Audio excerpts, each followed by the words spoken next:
de los ingresos por actividades empresariales, particularmente enfocados al impuesto sobre la renta, aunque no necesariamente va a ser únicamente el ISR sobre lo que podemos platicar. Vamos a hacer un resumen muy rápido donde nos quedamos. Hablábamos que los ingresos por actividades empresariales se acumulan pues, cuando son efectivamente percibidos, que en este capítulo tributan las personas físicas empresarias o con ingresos por honorarios, pero que en el caso de ingresos por actividades empresariales, lo que es sector primario, y esto es cuando las personas se dedican exclusivamente a agricultura, ganadería, pesca, silvicultura, y se entiende que se dedican exclusivamente a estas actividades cuando por lo menos el 90% de sus ingresos provienen de esa actividad. Entonces se considera que se dedican exclusivamente al sector primario, y en ese sentido lo que establece la ley es que hay un régimen especial para ellos fuera de lo que es personas físicas con actividades empresariales. Entonces una persona que se dedique a sembrar nopales en milpalta, a cosecharlos y venderlos, no puede tributar en actividades empresariales en el régimen general ni en el régimen de incorporación fiscal, tiene que hacerlo forzosamente a través del régimen de sector primario. También hablábamos que en el caso de honorarios son todas las los ingresos por la prestación de servicios personales independientes que no se graben en el capítulo de salarios. Obviamente sabemos que tanto en actividades empresariales como en honorarios, en esos dos casos, pues sin excepción podríamos asimilarnos a salarios. La única cuestión es que nuestros ingresos nos los pague un cliente persona moral o un cliente persona física con actividad empresarial, y que le comuniquemos por escrito a cualquiera de estos clientes que optamos por asimilarnos a salarios en los términos del artículo 94, fracciones 5, para servicios personales independientes y 6 para actividades empresariales. Pero los dos se pueden asimilar sin excepción a salarios. Ahí la asimilación a salarios creo que es una cosa que se tiene que ver desde dos puntos de vista. Desde el lado de quien presta el servicio, enajena el bien, otorga el uso o goce temporal del bien, y del lado del cliente. Para el que presta el servicio, vende, etcétera, pues obviamente ya no va a emitir comprobantes fiscales por los ingresos que asimile a salarios. Quien los va a emitir va a ser quien le pague. Pero pierde a cambio el derecho a deducir gastos, acreditar el IVA, porque todos los ingresos que asimile a salarios dejan de ser objeto del impuesto al valor agregado, dejan de ser servicios personales independientes, por ejemplo, ¿no? Se vuelven en salarios o asimilados a salarios que quedan fuera del objeto del impuesto al valor agregado. Obviamente ahí puede haber una combinación entre ingresos por honorarios e ingresos asimilados a salarios en una misma persona, y ahí no hay regla para el acreditamiento, o más bien la ley del IVA no establece ninguna limitación en cuanto al acreditamiento del IVA. Hay por ahí un criterio en materia de IVA que sí dice que no se debería acreditar el IVA al 100% cuando se realizan actos que están grabados para IVA y actos que no son objeto del impuesto al valor agregado, que se tendría que hacer el acreditamiento proporcional, pero es un criterio no vinculativo del SAT, no está en ley, lo quisieron meter a la ley y no pasó en las reformas, y bueno, la ley actualmente no establece ninguna disminución del derecho al acreditamiento por tener esta combinación de actos o actividades grabados para efectos del IVA u objeto de la ley del IVA, y actos o actividades que no existen para efectos del IVA, como son todos los ingresos que se asimilan a salarios. Entonces, eso es lo que se establece en general. Hay otros ingresos que se acumulan, obviamente, en el capítulo de actividades empresariales. Ya habíamos hablado del perdón de deuda, ya sea perdón total o parcial de deuda, que se considera ingreso cuando es con sistema financiero y cuando no es con sistema financiero, la enajenación de las cuentas por cobrar, de los derechos de cobro, En ese caso, pues sí se van a acumular en el momento en que me los paguen. Ya habíamos hablado de las cantidades que me pagan las aseguradoras cuando pierdo un bien que estaba asegurado y el tiempo que tengo para acumularlo, que no es necesariamente al cobro. De hecho, ahí puedo cobrar y no necesariamente tener ingreso, sino hasta dentro de un año o hasta dentro de 2. Ya habíamos platicado todo eso y es otra de las situaciones que pues van en contra del mito de que todo lo que pasa por la cuenta de bancos necesariamente tiene que gravar para actividades empresariales. La recuperación de seguros podría ser una de estas excepciones perfectamente, ¿no?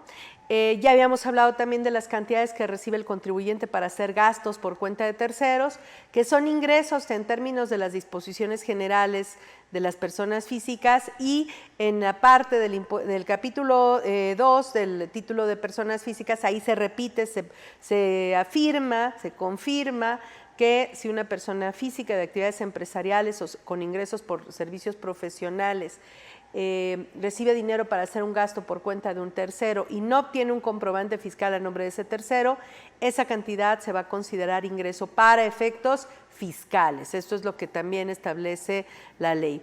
Y hay un grupo de personas que van a tributar en este régimen, pues porque lo establece la ley, no necesariamente porque sus ingresos sean por servicios personales independientes o por actividades empresariales, pero el legislador decidió meterlos aquí. Y en ese caso estamos hablando, por ejemplo, de los artistas que enajenan sus obras de arte que ellos mismos hicieron, van a tributar en este capítulo, no están necesariamente comerciando, no están necesariamente prestando un servicio, y sin embargo van a tributar en este capítulo, ¿no? También tenemos a los agentes de instituciones de seguros, los agentes de instituciones de crédito, de fianzas, de valores, los promotores de valores, los promotores de las afores, que también van a tributar en este capítulo, los agentes aduanales, los autores también van a tributar en este capítulo, los autores que reciban regalías por la explotación de obras escritas, fotografías, dibujos en libros, periódicos o revistas o en las páginas de internet, o bien también los autores de obras musicales, y en general dice la ley cualquier otro que derive de la explotación de derechos de autor. Entonces los derechos de autor, cuando son percibidos por el autor, quedan grabados en este capítulo. Cuando el autor le permite a un tercero recibir los frutos de esa obra, entonces ya no quedan grabados en este capítulo, quedan grabados en el capítulo 9 de los demás ingresos. Cuando Juan Gabriel cobraba sus regalías, tributaba en este capítulo, pero ahora que sus herederos cobran sus regalías, ellos tributan en el capítulo 9 de los demás ingresos porque no son autores. Esa es la diferencia entre uno y otro. Ya habíamos hablado también de los intereses cobrados.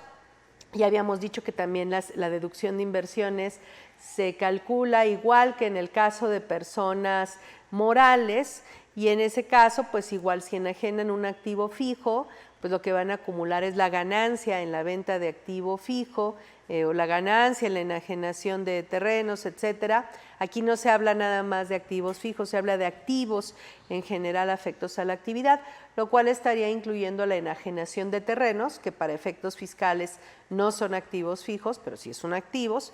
Entonces, si los vendemos, si es un activo que está dentro, realizado, que se utilizó, está dentro de la actividad, se adquirió con recursos de la actividad y se enajena, se utilizó en la actividad y se enajena, pues en ese caso esa ganancia en la enajenación de esos bienes, pueden ser inmuebles, pueden ser terrenos, pueden ser construcciones, se van a gravar en este capítulo. De hecho, cuando se trata de una enajenación de inmuebles, le tendríamos que informar al fedatario si tributamos en actividades empresariales, porque de hacerlo, el fedatario queda liberado de la obligación del cálculo del impuesto y de la recaudación y entero del impuesto. Y en ese caso, simplemente la obligación de hacer el pago del impuesto desde el pago provisional e incluir este ingreso, en su caso, en su declaración anual, es de la persona física que tributa en este capítulo. Entonces, hay que considerar que esa es una excepción. Esta excepción está contenida en el reglamento de la Ley del Impuesto sobre la Renta. Ahí se establece que cuando el inmueble se enajene por un contribuyente de este capítulo, el notario, el fedatario no está obligado a hacer el cálculo, recaudación y entero del impuesto, sino es el contribuyente el que lo tiene que hacer. Y bueno, también habíamos dicho que si se dedujo una compra, se compró, se pagó y luego hay una devolución, descuento o bonificación, pues esa devolución sobre compra es ingreso en términos también de la ley. Y finalmente, los ingresos que determinen presuntivamente las autoridades fiscales cuando proceda conforme a la ley. Y ahí decíamos que el artículo 59, si no mal recuerdo, fracción tercera del Código Fiscal de la Federación, establece la obligación de los contribuyentes, establece la facultad para las autoridades fiscales de presumir ingresos para los contribuyentes cuando existe una diferencia entre los depósitos en cuentas bancarias y las cantidades plasmadas o registradas en la contabilidad.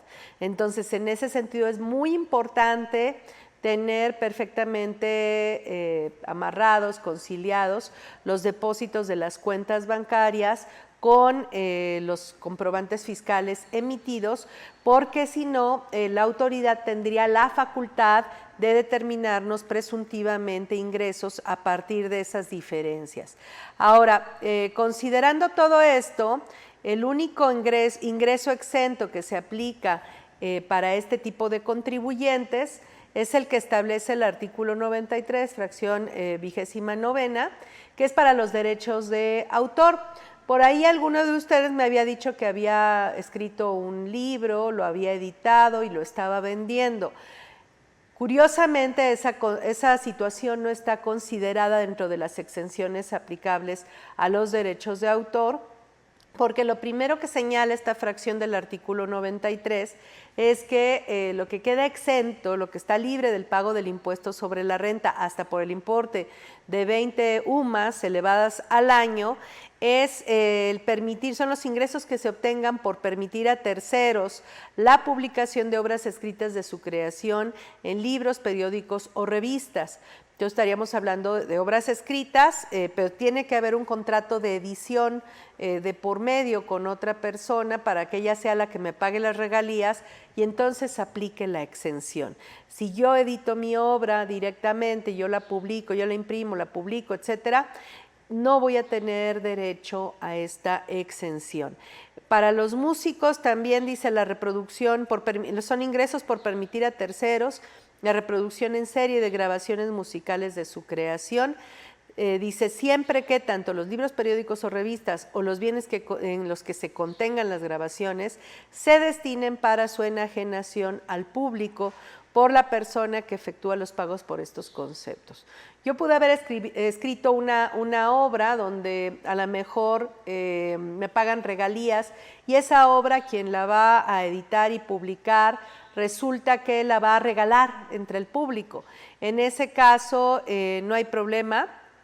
En ese caso, finalmente puede regalarla, puede venderla, no importa. Lo que importa es que se destine para su enajenación, para la transmisión de su propiedad al público en ese caso, y me aplicaría bajo esas condiciones la exención. Hay excepciones para la aplicación de esta exención.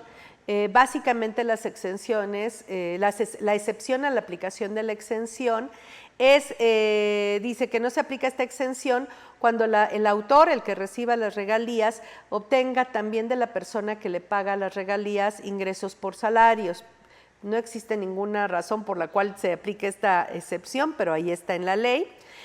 También cuando el autor sea accionista en más de un 10% del capital social de la persona que le paga las regalías. Y cuando se trate de ingresos que deriven de ideas o frases publicitarias, logotipos, emblemas, sellos distintivos, diseños o modelos industriales, manuales operativos u obras de arte.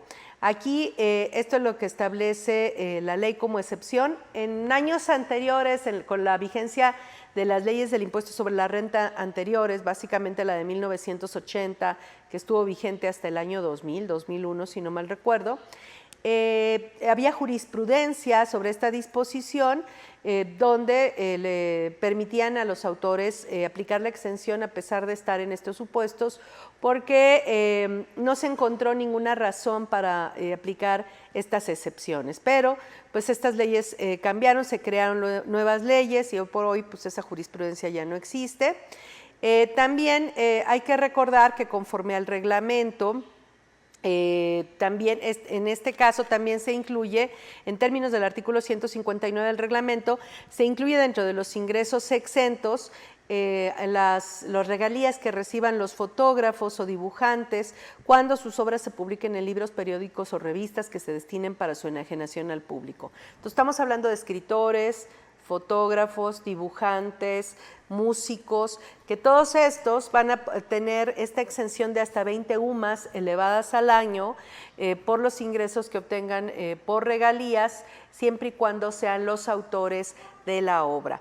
Aquí hay que recordar que cuando una persona tiene ingresos exentos en materia de impuestos sobre la renta, el artículo 28 de los no deducibles, fracción segunda, dice que los gastos y las inversiones no serán deducibles en la proporción que tengan los ingresos exentos respecto del total de los ingresos. Entonces, voy a dar una cifra así al aire. Si fueran 600,000 pesos los ingresos exentos en estos términos,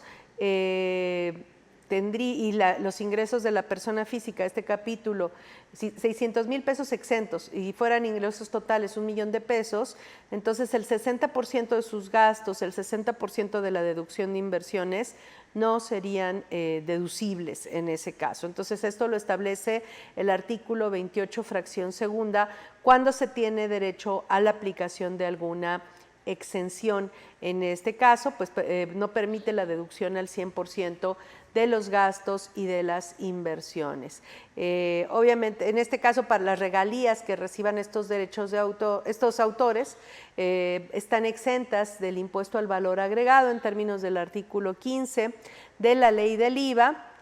Entonces, pues esa sería la situación que tendríamos en este caso en materia de ISR y en materia de IVA.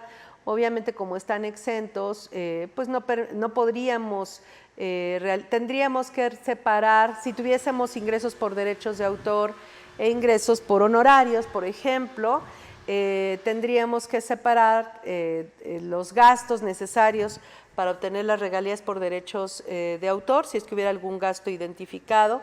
En ese caso, esos gastos, el IVA de esos gastos no sería acreditable. Tendríamos que separar los gastos necesarios para obtener los ingresos por honorarios, que eso sí serían, si suponiendo que los honorarios estén grabados, pues eso sí sería acreditable. Y aquellos gastos que sean para las dos actividades, pues tendremos que aplicarles el factor del IVA, que se obtiene de dividir los actos grabados entre el total de actos exentos y grabados. Ahí se aplicaría esto porque específicamente los derechos de autor son actos exentos, son actos o actividades exentas para efectos del impuesto al valor agregado, a diferencia de los asimilados a salarios que habíamos platicado hace rato, que más bien ahí no son objeto de la ley del IVA, porque la ley del IVA grava la prestación de servicios independientes. Y entonces dice el artículo 14 de la ley del IVA al final que todo lo que sean salarios o asimilables a salarios se considera que no son independientes, por lo tanto dejarían de ser objeto del impuesto al valor agregado. Entonces esas serían las consideraciones que tenemos que tomar. En este caso pues tenemos las deducciones autorizadas, que tienen que estar como regla general efectivamente pagadas dentro del ejercicio Eso es lo que establece el artículo 105 de la Ley del Impuesto sobre la Renta. Y bueno, habla de devoluciones, descuentos o bonificaciones, dice siempre y cuando se hubiese acumulado el ingreso correspondiente, las compras de mercancías, materias primas que utilicen para realizar su actividad. Y bueno, ya sabemos que los terrenos y los activos fijos no se les aplica esta deducción al momento de la adquisición. En el caso de los activos fijos, bueno, de las inversiones se deducen con los porcientos máximos autorizados por la ley, y en el caso de los terrenos, pues se deducen hasta que se venden, cuando se calcula la ganancia o pérdida en la enajenación. La única excepción que tendríamos para terrenos sería el estímulo fiscal, que está dentro del título de estímulos fiscales, por ahí de los artículos 190 y tantos, que establece que los desarrolladores inmobiliarios pueden deducir los terrenos al momento de la compra. Y esto incluye tanto a personas físicas como a personas morales. Entonces sí les permite la deducción de los terrenos a la compra. Claro que si se tardan en realizar el proyecto del desarrollo inmobiliario y se tardan en enajenar el terreno, por cada año que se tarde pierden un 3% de deducción, es decir, deducen todo el terreno al momento de la compra, y por cada año que va pasando sin que vendan el terreno o que no lo vendan en su totalidad, por la parte no vendida van a ir acumulando el 3% en cada año que vaya transcurriendo. Y si pasan más de 4 años y no lo venden, entonces tendrán que acumular todo lo que dedujeron en su momento y que no ha sido acumulado. Entonces, en este caso, pues se aplican las mismas reglas de ganancia en la enajenación de terrenos, que se acumula hasta el momento de la venta y se deduce el terreno hasta el momento de la venta, con la excepción que acabo de señalar. Obviamente podemos deducir los gastos, las inversiones, los intereses pagados derivados de la actividad empresarial, dice las cuotas pagadas por los patrones al IMSS y los pagos efectuados por el impuesto local a los ingresos por actividades empresariales o servicios profesionales. Ya estamos de regreso, tuvimos unos problemas, una falla eléctrica, y eso motivó que tuviéramos que salir del aire, pero bueno, ya estamos aquí, ya regresamos. Bueno, quise hacer todo este repaso de lo que habíamos medio visto y como que habían quedado pendientes algunas cosas y que quería comentar el día de hoy. Tenemos varias preguntas que quedaron pendientes de respuesta, que es lo que quiero señalar. Tenemos una pregunta, por ejemplo, de Teresa. Dice, persona física con domicilio fiscal, actividad empresarial en la Ciudad de México, tiene un cliente en Mexicali, le presta servicios de ingeniería, dice el servicio prestado es por ingeniería, se lleva desde aquí, para el montaje de equipos se tendrá que acudir a Mexicali. Dice, el cliente paga el servicio con tasa 16, ¿es correcto? Sí. Me voy al decreto de 2018, del 31 de diciembre de 2018, que es el decreto de estímulos de la frontera norte, y en este caso lo que establece el artículo 11º de este decreto es que dice, se otorga un estímulo fiscal a los contribuyentes, personas físicas y personas morales que realicen los actos o actividades de enajenación de bienes o de prestación de servicios u otorgamiento del uso o goce temporal de bienes en locales o establecimientos dentro de la región fronteriza norte a que se refiere este artículo. Y el artículo 12º, fracción primera, establece como requisito para la aplicación de este estímulo el que se realice la entrega de bienes o la prestación de servicios en la región fronteriza norte. Entonces tendría que ser un establecimiento, o sea, el contribuyente tendría que o residir allá o tener un establecimiento allá y prestar el servicio allá. En este caso, la empresa que está prestando el servicio no tiene domicilio allá y el servicio, aunque se presta desde aquí, lo que sea, de todas formas el domicilio no se tiene allá, entonces por eso sí tendría que aplicar la tasa al 16% de impuesto al valor agregado. Podríamos decir que como se aplica para las operaciones en territorio nacional, para que el servicio cause IVA en territorio nacional, el servicio tiene que prestarse en México por un residente o establecimiento ubicado en México. Lo mismo sería para la frontera, pero lo mismo sería para el decreto de la región fronteriza norte, que se preste allá por un residente allá. Como la persona que presta el servicio reside aquí, entonces no tiene derecho a la aplicación del estímulo. Teníamos otra pregunta de región fronteriza. Juan, también había quedado pendiente esta. Dice, buenas tardes, persona física con actividad empresarial, residente en la Ciudad de México, tiene un cliente en la zona fronteriza, da mantenimiento a los equipos industriales. En este caso, pues obviamente esta persona por estos servicios de mantenimiento igual cobraría la tasa al 16%, pero si esta persona física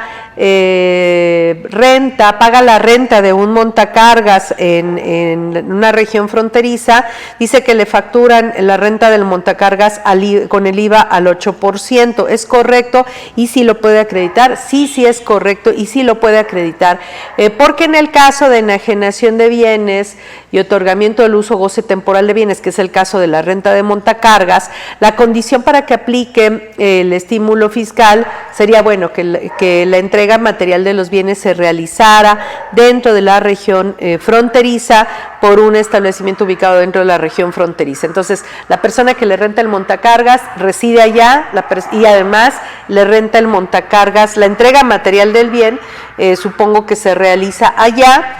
Por lo tanto, porque es allá donde colocan los equipos o algo por el estilo, entonces en ese caso pues sí aplicaría la tasa del 8% de IVA. Entonces es que se otorgue el uso goce temporal por un residente allá y que la entrega material del bien se haga allá. Entonces si se reúnen esas dos condiciones para enajenación de bienes y para uso goce, la tasa sería la tasa reducida con la aplicación del estímulo fiscal.